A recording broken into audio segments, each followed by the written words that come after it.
राधे श्री वृंदावन बिहारी लाल की जय। श्री राधा मुकुंद भगवान की जय।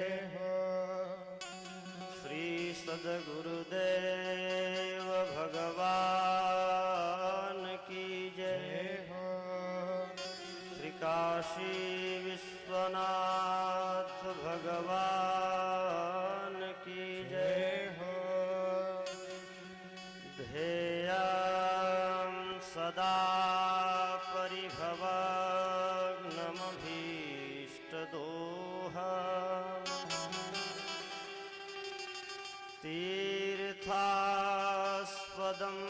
शिवविरचिनुतं शरण्यं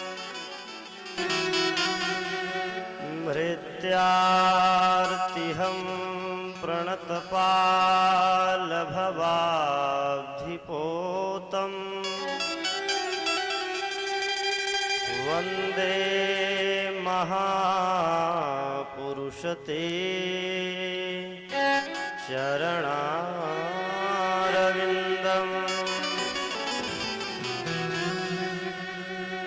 नारायणसमारम्भाम्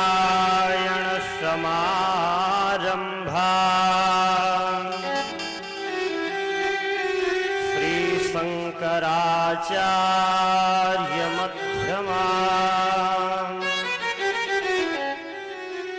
अस्मदाचार्यपर्यन्ताम्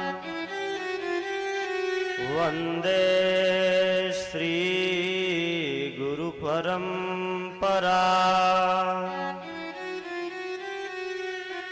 अखण्डमण्डलाकारम्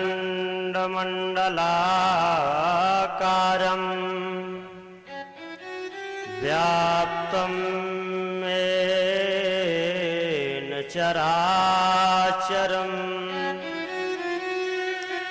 तत्पदं दर्शितं येन तस्मै श्री गुरवे नमः।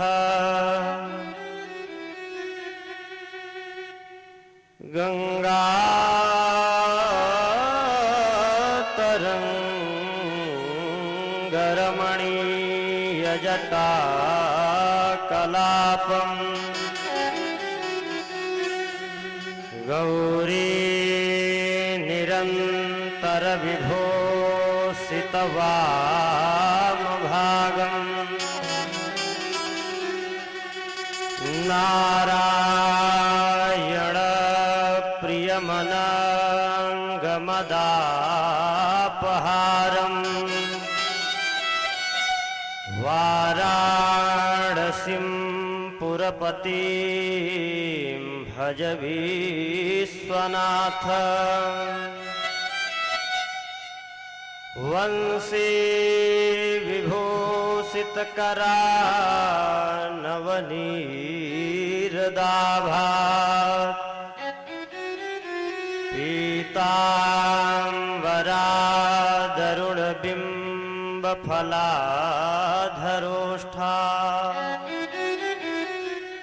पूर्णेन्दुसुन्दरमुखादरबिम्बनेत्रात्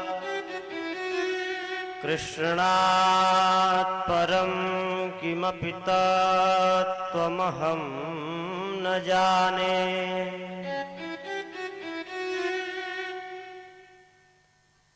कृष्णात् परं किमपि तत्त्वमहं न जाने। बोलिए वृंदावन बिहारी लाल की जय हो। परम मंगलमय अकारण करुणा वरुणालय भगवान श्री राधा मुकुंद की अत्यंत महती करुणा कृपा से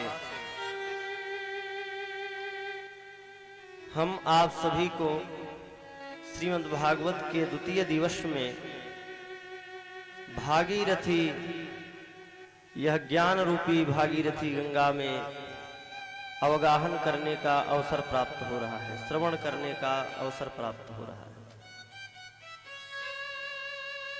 यहाँ पर उपस्थित समस्त भक्तवृंद और भक्तिमयी माताएं, सभी के हृदय में विराजमान श्री राधा मुकुंद युगल सरकार के चरणों में प्रणिपात करते हैं। सिया राम मैं सब जग जानी, करहु प्रणाम जोरी युग पानी।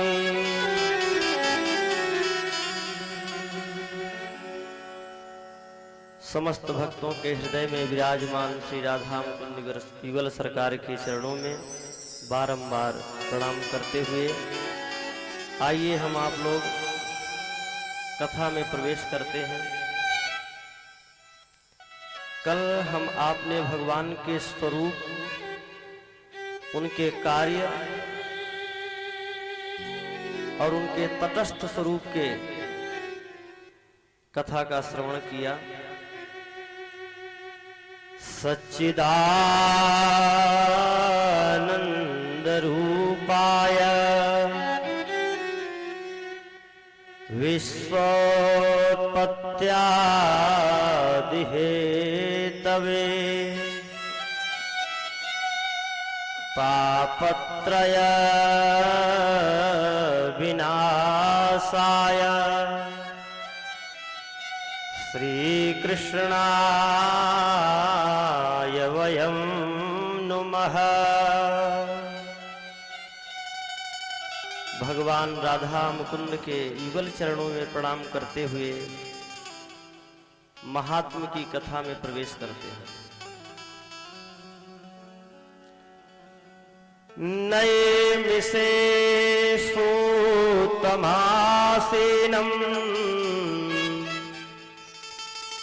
अभिवाद्य महामतिम्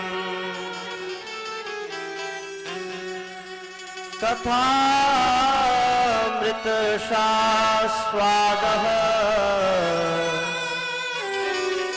कुशलः शौनको ब्रवीत्।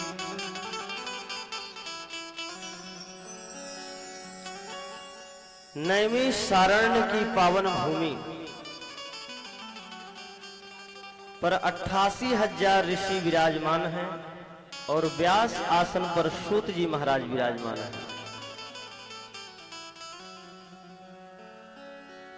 ऐसी पावन भूमि में सौनक आदि ऋषियों ने सूत जी से प्रश्न किया। यह कोई साधारण भूमि नहीं है महाराज, ये कथा की भूमि कही गई है। नैमिषारण्य में सदा सर्वदा कथाएं चलती ही रहती हैं। वहां पर 88,000 ऋषि विराजमान रहते हैं और सदा सर्वदा कथा चलती रहती है। यह उत्तर प्रदेश की पावन धरती लखनऊ के पास में पड़ती है।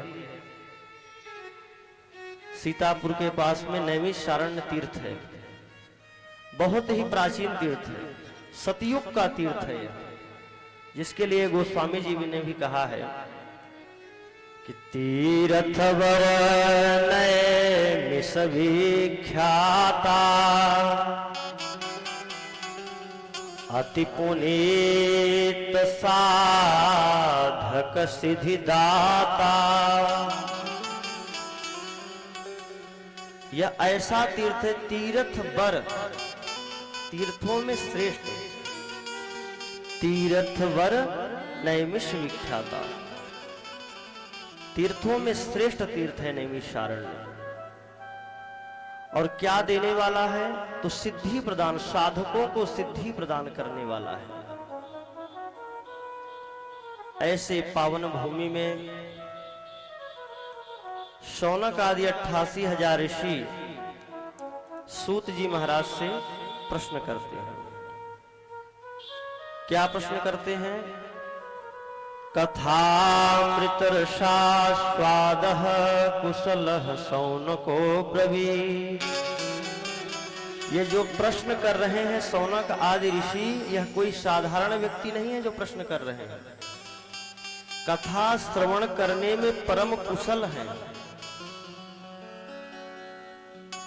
परम कुशल है महाराज, और वो सूत जी से प्रश्न कर रहे हैं। अज्ञान ध्वांत विध्वंस कोटि सूर्य समप्रभा सूताख्याहि कथासारम् मम कर्ण रसायनम्।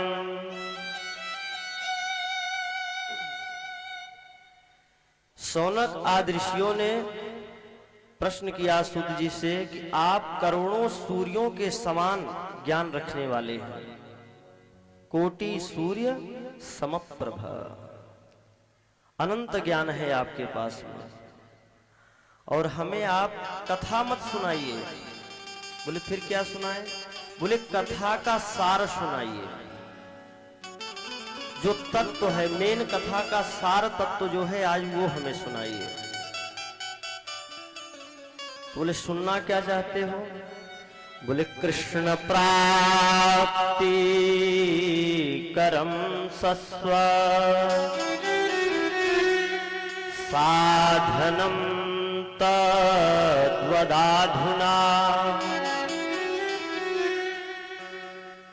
ऐसी कथा सुनाइए जिससे भगवान के चरणों में प्रीति हो जाए।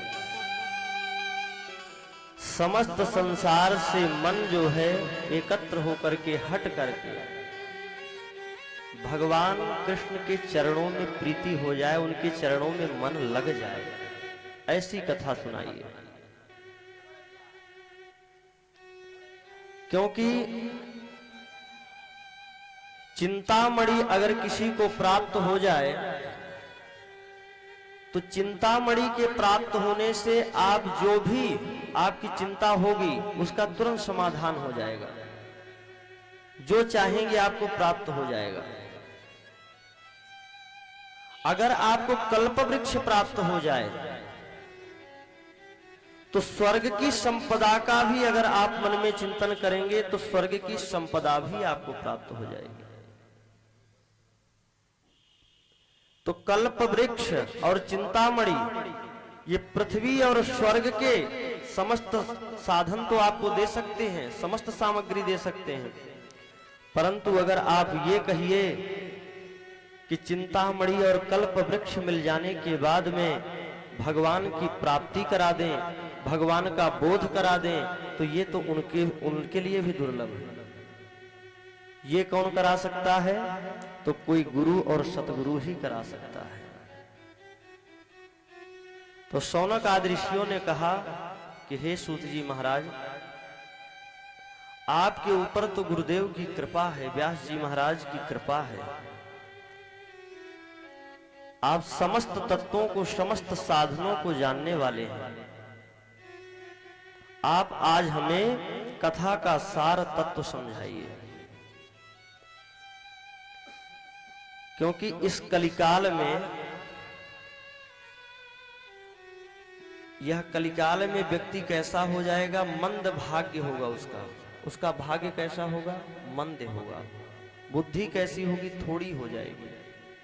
साधन कोई कठिनता का करना नहीं चाहेगा। तो जो सरल से सरल साधन हो, जिस एकदम सरल से सरल, क्योंकि कलयुग में कोई भी कठिन साधन करना नहीं चाहता, सरल से सरल साधन ऐसा बताइए जिससे कलयुग के प्राणियों का कल्याण हो सके, उनको भगवत प्राप्ति हो सके। तब सूत जी महाराज ने कहा, काल व्याल मुख ग्रास त्रास हेतवे श्रीमद्भागवतं शास्त्रम् कलौ कीरेण भासितम्।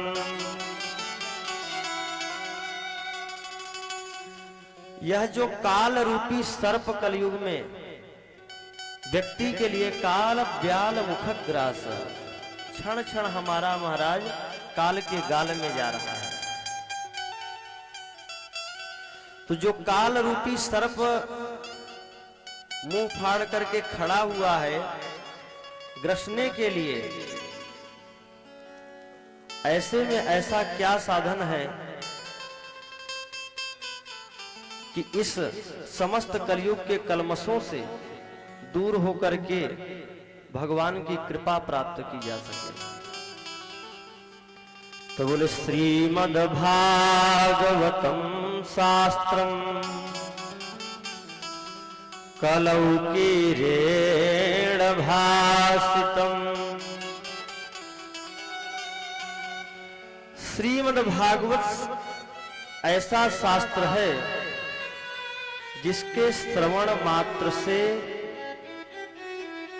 मुक्ति की गर्जना करते हैं। रे रे गर्जत मुक्ति के लिए, बोले कि इससे ये वेद गर्जना कर रहे हैं कि जो श्रीमद् भागवत की कथा का श्रवण करता है, जैसे किसी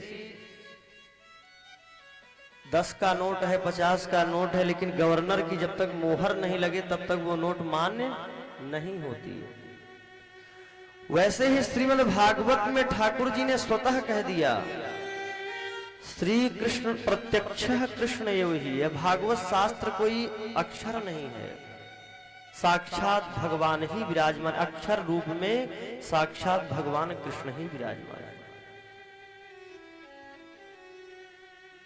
तो भागवत श्रवण करने से अपने आप ही समस्त कलयुग के कलमश दूर हो जाते हैं। जन्मांतरे भवेत् पुण्यम तदा भागवतम लभे। लेकिन एक बात और है, यह परम सरल साधन है कथा का कि केवल सुनना मात्र है। इस कथा को, श्रीमद् भागवत कथा को केवल सुनना मात्र है और उससे ही परम कल्याण हो जाएगा। लेकिन महाराज फिर भी जन्मांतरे भवेत् पुण्यम, जब जन्म जन्मांतर के पुण्य उदय होते हैं तब जाकर के इस कथा को श्रवण करने के लिए मन में उत्कंठा उत्पन्न होती है, तब इस कथा को सुनने के लिए मन आकर्षित होता है। नहीं तो कथाएं तो हो रही हैं, लोगों को पता भी रहता है कि कथाएं चल रही हैं, कथा चल रही है, लेकिन कोई मतलब ही नहीं। तो जब आपके हृदय में, जब आपका भाग इतना प्रबल हो जाएगा, जब पुण्य, समस्त पुण्य एकत्रित हो जाएंगे, तब आपके मन में भगवान की कथा श्रवण करने के लिए उत्कंठा उत्पन्न होगी, तभी आप कथा श्रवण करेंगे।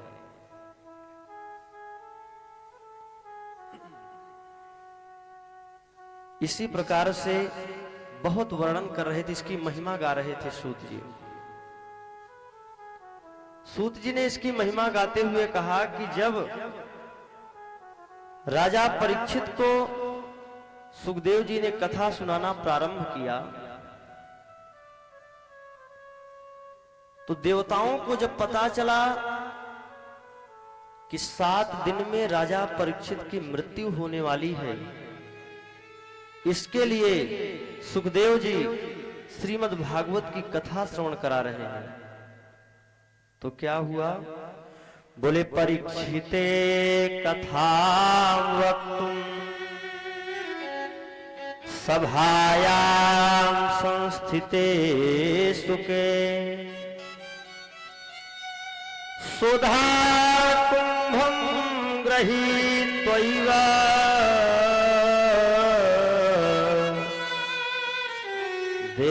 देवास्तत्र समागमन्। जैसे ही देवताओं ने सुना कि राजा परीक्षित को श्रीमद् भागवत रूपी कथा अमृत का पान सुखदेव जी करा रहे हैं, तो देवता स्वर्ग से अमृत का कलश लेकर के तुरंत ही सुखदेव जी के सामने प्रकट हो गए। और वहां प्रकट होकर के सुखदेव जी को प्रणाम किया। बोले महाराज, यह जो कथा आप राजा परीक्षित को सुनाना चाहते हैं, जो इसको मुक्ति प्रदान करने के लिए यह कथा सुनाना चाहते हैं, हमारे पास ऐसी औषधि है कि राजा परीक्षित मरेंगे ही नहीं। सुखदेव जी ने कहा क्या है महाराज? बोले हमारे पास अमृत है। हम ऐसा अमृत है कि हम इसको पिला देंगे, इनकी मृत्यु ही नहीं होगी।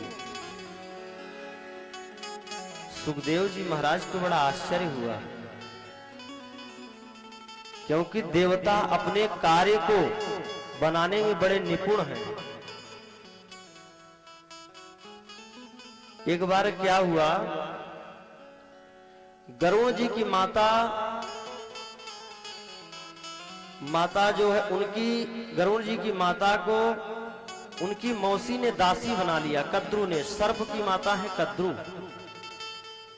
उन्होंने दासी बना लिया।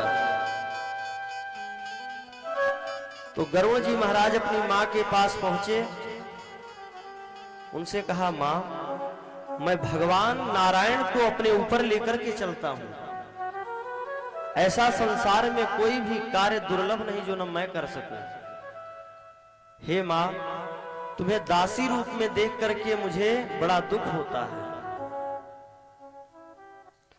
आप बताइए किस प्रकार से आपकी मुक्ति दिला सकूं। तो उनकी माता विनीता देवी ने कहा कि पुत्र, अगर तुम स्वर्ग से अमृत ले आकर के कद्रू को दे दो तो ये हमें मुक्त कर देगा। महाभारत की कथा है, बहुत विस्तार से है। तो गरुड़ जी महाराज चले गए स्वर्ग में, देवताओं से कहा कि हमें अमृत चाहिए, अपनी माता को दासत्व से मुक्त कराना है। देवताओं ने कहा कि अमृत तो हम नहीं देंगे। बहुत संग्राम हुआ, युद्ध हुआ, और इंद्र ने क्या किया, वज्र का प्रहार कर दिया। गरुड़ जी पर वज्र का प्रहार कर दिया। गरुड़ जी ने कहा कि हम तुम्हारा मान रख रहे हैं इंद्र, परंतु तुम मेरा कुछ बिगाड़ नहीं सकते। तो जब इंद्र ने समझ लिया कि ये तो भैया बलशाली है, तो आज भी समाज में देखा जाता है, जब कोई हमसे अधिक शक्तिशाली है तो उससे क्या होता है, समझौता कर लिया जाता है। अगर शक्तिशाली है, उससे जीता नहीं जा सकता, तो समझौता कर लिया जाता है। तो देवताओं ने भी गरुड़ जी से समझौता कर लिया, अमृत कलश उनको दे दिया। अमृत का कलश लेकर के गरुड़ जी महाराज पहुंचे सर्पलोक में। सब सर्प एकत्रित हो गए अमृत पीने के लिए। गरुड़ जी महाराज ने कहा, रे भैया जाओ, स्नान ध्यान करके शुद्ध होकर के आओ, अमृत कहीं भगा थोड़ी जा रहा है। और कुशा के आसन पर अमृत का कलश रख दिया। जैसे ही स्नान करने चले गए, तुरंत इंद्र आए और जो है उसको लेकर छू मंतर हो गए। अब जब सर्प आए देखे तो वहां तो कलश था ही नहीं, तो सोचे कुशा में ही कुछ अमृत लपट गया हो। तो सर्पों ने क्या किया, उस कुशा को ही चाटना शुरू कर दिया। तो सर्प क्या होती है, पैनी होती है। उससे क्या हुआ, सर्प के जो जीभ होते हैं दो टुकड़े में हो गए। आज भी सर्प के दो जीभ होती है, दो भागों में जीभ हो गई। और कुशा पर अमृत कलश रखा गया था, इसलिए कुशा परम पवित्र होता है। कहने का तात्पर्य यहां पर यह है कि जिस अमृत कलश को देने के लिए गरुड़ जी महाराज से इतना संग्राम हुआ, इतना युद्ध हुआ, उस अमृत कलश को लेकर के देवता इतनी सरलता से आ गए कि महाराज इसको आप राजा परीक्षित को पान करा दीजिए। सुखदेव जी महाराज को बड़ा आश्चर्य हुआ। सुखदेव जी महाराज ने कहा कि अगर आप पिलाना ही चाहते हो तो पिला दो राजा परीक्षित को। तो बोले ऐसे नहीं महाराज। बोले फिर कैसे? बोले प्रपास्यामो वयम सर्वे श्रीमद्भागवतामृतम्।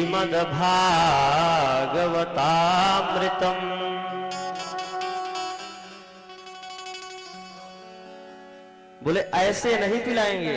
बोले फिर? बोले हमारा आपका विनिमय हो जाएगा। किस प्रकार से? बोले कथा रूपी अमृत आप हमें पिला दीजिए और ये जो अमृत का कलश है ये राजा परीक्षित को हम पिला देते हैं। सुखदेव जी ने कहा कि अरे ठगियाओं, कहां तो यह तुम्हारा कांच के समान अमृत और कहां कथा। सुधा को कथा लोके क्वटा